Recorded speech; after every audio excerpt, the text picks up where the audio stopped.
Shalom, Adonai El Shaddai, amados irmãos da Gerizim, do nosso grupo Gerizim, da Igreja Batista Hebraica Gerizim, todos os demais irmãos que vão assistir depois. É nesse mundo em que estamos vivendo agora, nessa situação presente, dessa Covid que está matando pessoas próximas de nós, pessoas das famílias, dos irmãos, pastores, missionários, missionárias, tem trazido muita angústia, e angústia não somente pelas mortes, mas angústia até por uma questão de contestação da fé. Alguns se perguntam por quê, mas é nesse momento que nós temos que pensar e ver o que a Bíblia diz sobre as tribulações na vida do crente, as adversidades, as perseguições, as doenças, os problemas. Porque a mulher de Ló fez esse questionamento também e recebeu a boa resposta. Fala como qualquer louca mulher. Recebemos de Deus o bem, não vamos receber também o mal? E eu quero ressaltar para os irmãos esse texto que está escrito aqui, que é em João 16:33. Essas coisas vos tenho dito para que tenhas paz em mim. No mundo passais por aflições, mas tenha bom ânimo. Eu venci o mundo. Tem algumas coisas para nós meditarmos aí nesse versículo, nessa, nessa declaração do Senhor Jesus Cristo. Ele disse que nós temos que ter paz naquilo que ele disse. E o que ele disse? Ele disse: vocês passam por aflições, mas tenham bom ânimo. Eu venci o mundo. Vejam, essas coisas vos tenho dito para que tenhais paz em mim, para nós termos paz nele, no Senhor Jesus Cristo. E disse uma coisa real, a realidade que acontece no dia a dia. No mundo passais por aflições. Não é que pode passar, talvez passem ou passarão, mas no mundo passais por aflições. É uma coisa que acontece sempre. Pode acontecer qualquer dia. Mas ele disse: vocês têm que ter bom ânimo, porque eu venci o mundo. Eu venci, vós também vencereis. Aliás, a Bíblia diz que nós somos mais que vencedores por meio daquele que nos amou. Filipenses 3:20, Paulo nos garante e diz isso: no mundo nós iremos passar por tribulações, por um motivo especial. É que nós não somos cidadãos do mesmo. E essas tribulações que passamos neste mundo, no qual nós não somos cidadãos, elas se traduzem por dificuldades as mais diversas, doenças, perseguições, angústia, dificuldades, necessidades. Como está escrito que o sol vem para maus e bons e a chuva para justos e injustos. Nós não somos cidadãos desse mundo, muito embora nós advoguemos para nós e reivindiquemos para nós o título de cidadão, a nossa cidadania, onde nós moramos, por uma questão de direitos do cidadão, direitos políticos, direitos constitucionais. Mas parte desse mundo nós não somos. Nós não somos cidadãos nesse sentido de sermos parte. Olha, o Pedro nos fala na sua primeira carta, do capítulo 2, versículo 11, que nós somos peregrinos e forasteiros desse mundo. O peregrino, irmãos, é aquele que está passando, ele só vai passando, ele vai para lá, vai para cá, mas ele não mora ali, não é dali. Ele só está de passagem, é o peregrino, está em peregrinação. E o forasteiro é aquele que é estrangeiro, não é da região, não nasceu ali. E se nós tivermos isso em nossa vida como realidade, nós vamos entender e até nos conformar com certas coisas que acontecem conosco neste mundo adverso que nós vivemos. E que somos contra ele e ele é contra nós, devido ao modo de mundanismo que contraria a vontade do nosso Deus a quem nós servimos e de quem somos filhos. Nós somos peregrinos porque nós estamos nos dirigindo para a cidade celestial, para o país que nós pertencemos. Enquanto isso, nós apenas peregrinamos aqui e aqui nós somos forasteiros. Essa realidade nós não podemos perder de vista. E saber que as tribulações e angústias e dificuldades fazem parte da vida. Dos ministros do Evangelho, inclusive. Em 2 Coríntios 6,4, o apóstolo Paulo diz: pelo contrário, em tudo recomendando-nos a nós mesmos como ministros de Deus, na muita paciência, nas aflições, nas privações, nas angústias. E não é pouca paciência, não. É muita paciência.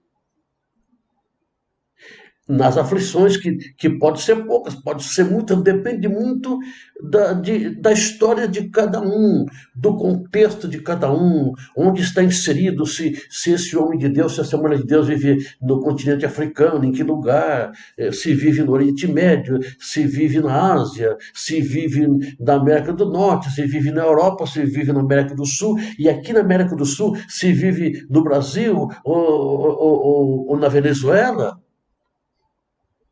Então, isso também varia muito, essa questão. Se nós vimos o sofrimento e as tribulações e as angústias nessas situações de onde estamos. Né? No caso de Paulo e dos cristãos naquela perseguição do início da igreja. Privações, aflições, angústias. Mas como ministro de Deus, ele dizia: nós nos recomendamos a nós mesmos nessas situações e que vocês entendam que pode passar por essas situações também. E aqueles que estão empenhados no evangelismo, missionários, também as tribulações fazem parte da vida deles. Aliás, obreiros, obreiras de um modo geral, qualquer cargo que tenham, pode ter certeza que as tribulações farão parte da vida numa ou noutra situação, em alguns estágios da vida. E acontece até de perseguições para quem está à frente dos trabalhos. Em 2 Timóteo 4,5, Paulo diz: tu, porém, sê sóbrio em todas as coisas, suporta as aflições, faz o trabalho de um evangelista, cumpre cabalmente o teu ministério. Cabalmente quer dizer totalmente, completamente, integralmente. Suportando as aflições que venham a advir das funções do evangelista que exerce o seu ministério. E o interessante é que o Tiago diz que nós temos que enfrentar até com alegria as provações. Eu vou deixar a minha figura aí mesmo perto, não vou tirar daí não, porque os outros versículos virão embaixo, mas ali é Tiago 1,2. Meus irmãos, tende por motivo de toda alegria passardes por várias provações. Olha, não é motivo de alegria não. Em si não é. Mas é uma ordem, olha aí. Ó. Tenham por motivo de toda alegria passar por várias provações. Olha aqui, ó. Tende, por motivo de toda alegria, passar por várias provações. Qual a razão? É que as tribulações, elas servem para provar nossa fé e para comprovar e aprovar a nossa fé e para produzir perseverança, porque uma vez passando por aquilo, nós vamos ter condições de passar outras vezes se for necessário. Vamos perseverar, continuar firme. O que persevera continua firme, apesar das dificuldades, sabendo que a aprovação da vossa fé, uma vez confirmada, produz perseverança. Tiago 1,3. Como é que a aprovação é confirmada?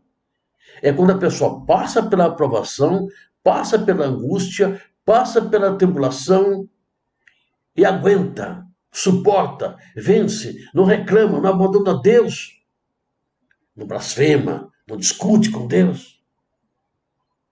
E quando ela se confirma assim, produz perseverança. Portanto, é um auxílio na perseverança.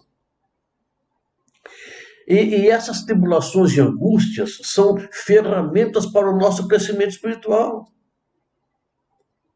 Romanos 5,3, parte B, está escrito: mas também nos gloriamos nas próprias tribulações. Gloriar-se é ter orgulho mesmo.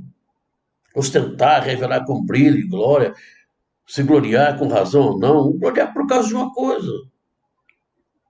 Porque são ferramentas para o nosso crescimento espiritual.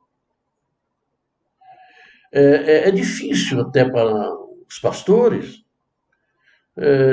ensinar isso, porque quem vai sentir glória em ver um parente morrer, mesmo quando você ora por ele e reivindica, eu não gosto de usar essa expressão, prefiro dizer que lembra das promessas, né, a respeito dessas coisas, e elas não acontecem. Então a tendência é desanimar e dizer, fomos enganados. Não, não fomos enganados nem iludidos, não. Sabíamos que nós já sabíamos que nós, como servos de Deus, somos como ovelhas que são colocadas no meio de lobos. E claro que o inimigo de nossas almas fará tudo para nos desanimar.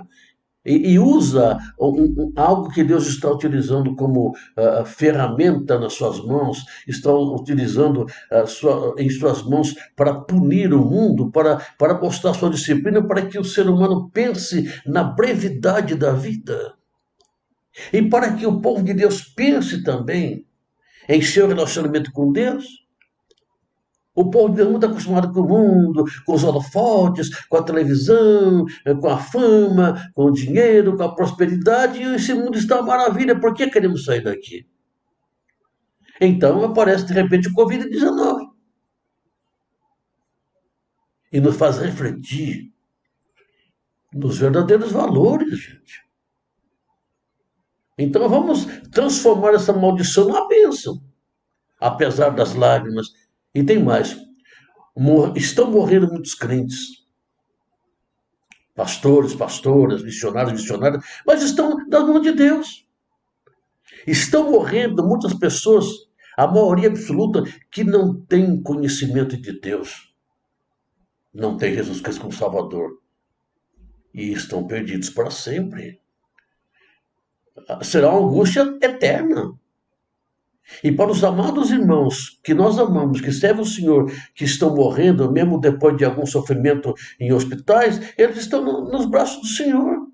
Estão consolados e serão consolados para sempre, por toda a eternidade. Isso é um motivo para nos gloriar nas tribulações, porque nos fazem perseverar e aumentar nossa fé. A tribulação é sofrimento, provação, aborrecimento, angústia, perseguição, aflição, tudo isso aí. Como isso pode ser revertido para uma coisa boa? Revertido não pode ser, mas se pode inverter o processo e converter isso em coisas que nos auxiliam e nos ajudam. Isso sim pode ser feito. São os frutos das tribulações. Produz uma vida cristã estável. E nós vamos ver isso aqui, esse versículo. Trazer um pouco para cá. É em Romanos 5,3c. Isso, deixa eu lá de novo. Sabendo que a tribulação produz perseverança, já falamos isso, e a perseverança é uma constância, firmeza, confiança debaixo dos infortúnios. Isso é importante. A perseverança, ela está baseada em algo que causou dificuldade e que fez com que a pessoa vencesse e fosse avante. É uma constância, uma firmeza debaixo de infortúnios, de tribulações, de dificuldades. de provas. Produz maturidade. Romanos 5:4, parte A diz assim, e a perseverança, experiência. Porque a pessoa passa a ser aprovado, o caráter experimentado e aprovado, passado pelo fogo. E uma vez tendo experiência, se pode depois ensinar, escrever livros, fazer estudos, dar palestras e se colocar como exemplo. É o que Jesus Cristo disse. Eu venci, então vocês têm que vencer também. Nós podemos dizer para outras pessoas, nós passamos por isso, vocês podem passar também. Mas ninguém quer. Quem quer passar? Ninguém, eu não quero. Mas se tiver que passar, passarei. É essa lição que temos que tirar disso que está acontecendo no mundo agora. E tem mais ainda. Se essa angústia mundial servir para que o mundo procure uma solução global, para que o mundo tente fazer algo a nível de uma ordem, nova ordem mundial, para ter um líder, para gerenciar essa ordem mundial, que será o anticristo, eu vou dar pulos de alegria. Sabe por quê? Porque pelos nossos cálculos, pela nossa maneira de entender a palavra profética e tudo relacionado com a escatologia e com a visão profética da Bíblia, assim que o anticristo for conhecido, em pouco tempo nós seremos arrebatados, é o que diz a palavra. Aqui vem o anticristo então, pode vir. Nós aguardamos Cristo e não o anticristo. Então, se essas coisas todas servirem para isso, então nossa redenção se aproxima e eu tenho que me alegrar. Essas tribulações produzem confiança, Romanos 5:4b, e a experiência é a esperança. A esperança é uma expectativa confiante de salvação eterna e da glória eterna de Deus. É uma expectativa não de pensar, talvez aconteça, talvez não. Não, uma expectativa clara, confiante e total.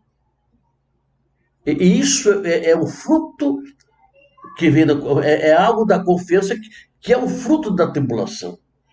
Já vimos que a tribulação traz perseverança e depois traz confiança.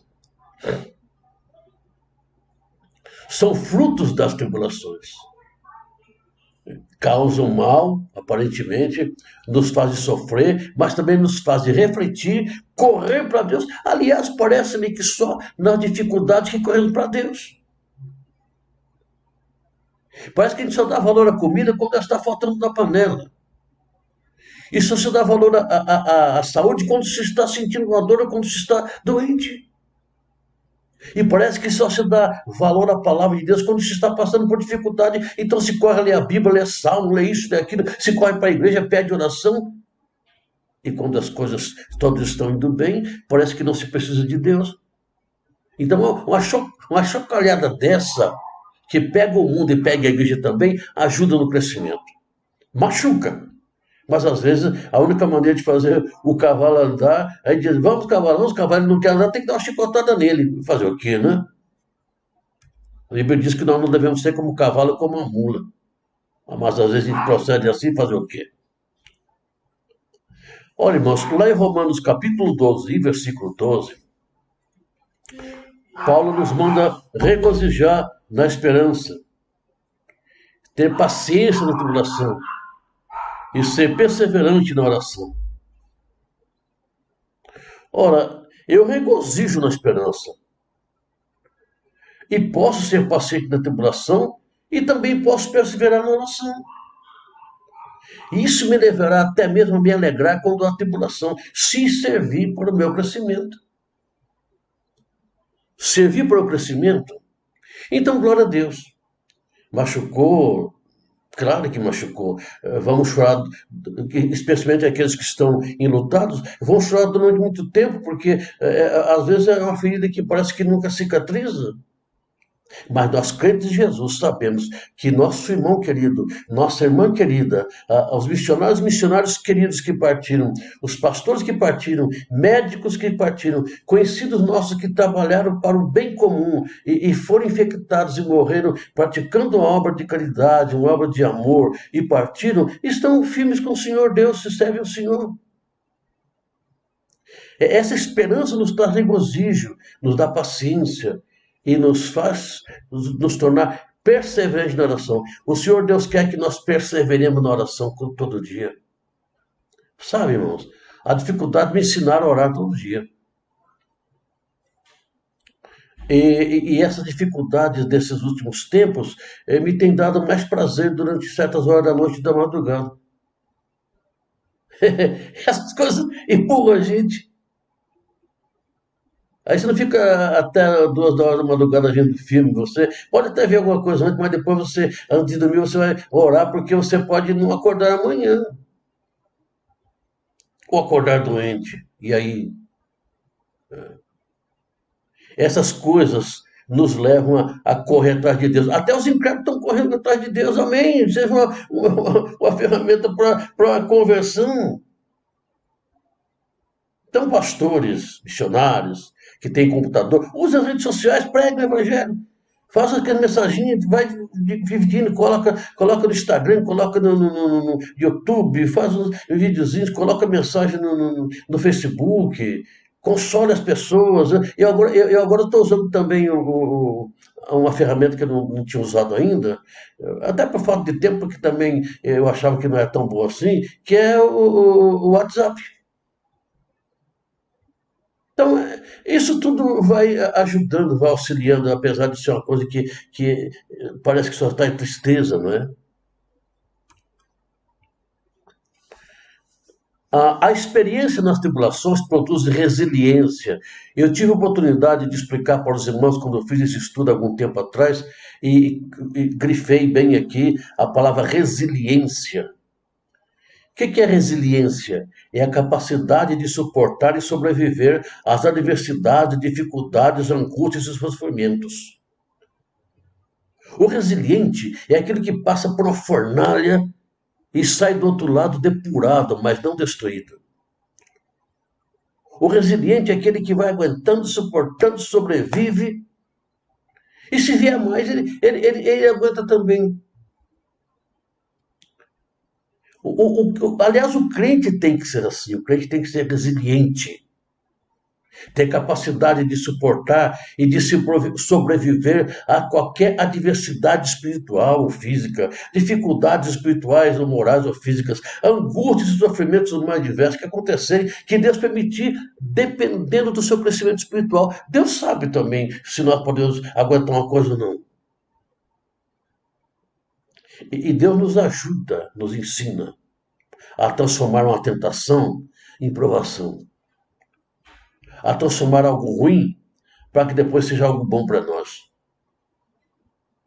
É a questão de ter aquele conhecimento bíblico e também no nosso coração a revelação do Espírito Santo para essas coisas.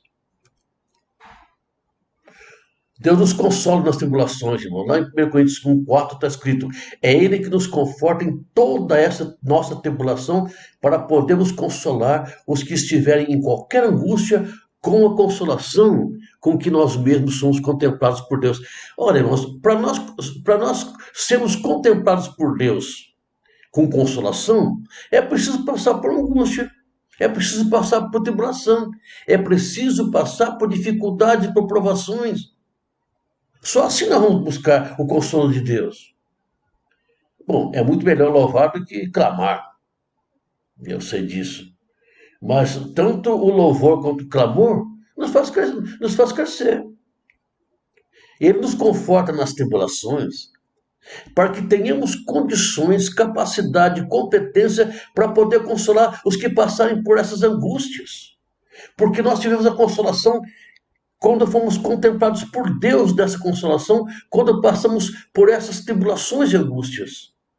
Claro que não precisa passar por tudo quanto é desgraça para consolar as pessoas. Logicamente que não. Mas quando alguém passou por uma dificuldade, passou por alguma coisa na vida que foi sua experiência, tem mais autoridade moral para consolar alguém, dizer assim, eu já passei por que você passou. Se ela disser assim, não passou não, você diz, passei, foi assim, assim, assim que eu passei. Enquanto que alguém que não passou vai consolar, vai mostrar pela Bíblia com certo receio, porque não vai dizer assim, eu sei o que você está sentindo, não sabe.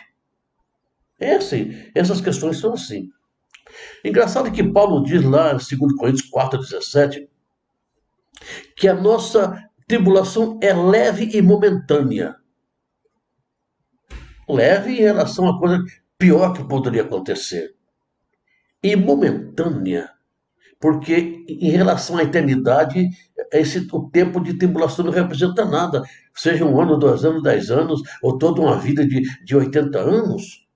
Se passarmos por essas dificuldades e vencemos pela fé, e mantivemos nosso testemunho até o fim de nossa vida, depois passamos a eternidade toda como se tivesse fim, né? A eternidade sem fim, na glória. Então, em relação à eternidade da glória de Deus, essa tribulação e sofrimento é momentâneo. Olha, irmãos, até nós choramos hoje por um ente querido, mas daqui a alguns meses nós não estamos chorando tanto mais assim. E talvez daqui a 4 meses alguém está contando uma piada perto de nós e nós estamos rindo. Por quê? Deixamos de amar aquele ente querido? Deixamos de sentir a dor da perda dele? Não, mas a vida continua. Dizem que o tempo é o melhor remédio para curar as feridas. É possível, mas eu digo que a palavra de Deus é o melhor remédio para curar as feridas. Até no próprio dia do velório nós podemos rir, não contar piada, né? Mas rir de alguma coisa. Ele era assim, e sorrir, está na mão de Deus. Lembra como ele fazia assim? A gente, alegrar naquela ocasião ali, porque alguém fez uma grande obra e depois dessa grande obra partiu com o Senhor. E choramos também, mas Deus transforma o nosso pranto em alegria. Porque aqui diz que essa leve e momentânea tribulação produz para nós eterno peso de glória acima de toda comparação. Veja que momentânea está aí em letras grandes a palavra eterno também, né? E no Salmo 37 e 39 diz: Vem do Senhor a salvação dos justos. Ele é a sua fortaleza no dia da tribulação. E lembrar também o meu salmo, é o salmo que eu prefiro. De todos os salmos é o que eu mais gosto, que é o Salmo 46. E o 46, versículo 1 já começa assim: Deus é o nosso refúgio e fortaleza. Socorro bem presente nas tribulações, ou nas angústias, como diz na outra versão. É Ele que é o nosso socorro em toda tribulação. Fortaleza no dia de tribulação. Ele vem nos dar salvação, livramento. Se juntarmos 37 e 39 com o 46, 1. Esse é o que Deus nos faz a sua palavra. Por isso nós temos que nos apegar a essa palavra. E lá em Romanos 8, 35, Paulo faz uma pergunta. Quem nos separará do amor de Cristo? O que será? Tribulação? Não. Angústia? Não. Perseguição? Não. Fome? Não. Nudez? Não. Perigo? Não. Espada? Não. A tribulação está aqui, logo no início. Está aqui, ó. Bem no início. Aqui, ó. Aqui, ó. Será a tribulação? Não. Então, meus irmãos, passemos para essa tribulação agora que o mundo todo está passando, só que o mundo está sendo castigado, enquanto nós estamos sendo demonstrados e o Senhor nos consola. Deus transforma as tribulações em bênçãos, Romanos 8, 28. Sabemos que todas as coisas, todo acontecimento, né, cooperam para o bem daqueles que amam a Deus e daqueles que são chamados segundo o seu propósito. A coisa que é boa, que beneficia de constituição boa ou da natureza útil, saudável. Todas as coisas cooperam para o bem daqueles que amam a Deus, daqueles que são chamados segundo o seu propósito. E o propósito de Deus é nos salvar. As tribulações são para o nosso bem, meus amados irmãos. E assim chegamos ao final, dizendo que para o mundo, deixa eu tirar a minha imagem aqui. Para o mundo, as tribulações são castigo. Mas para nós, ela serve para nos aperfeiçoar. E que isso sirva de consolo a todos os irmãos nesta pestilência que está rondando o mundo, também para servir para nos elevar, nos avivar. Um último avivamento de Deus para a igreja antes do arrebatamento. A ordem mundial está se formando. O mundo está se mobilizando para o breve aparecimento do anticristo. E quando acontecer, glória a Deus, vamos ser arrebatados em pouco tempo. Shalom, Adonai, El Shaddai. A paz do Senhor Deus Todo-Poderoso e consolação da palavra para meus queridos irmãos.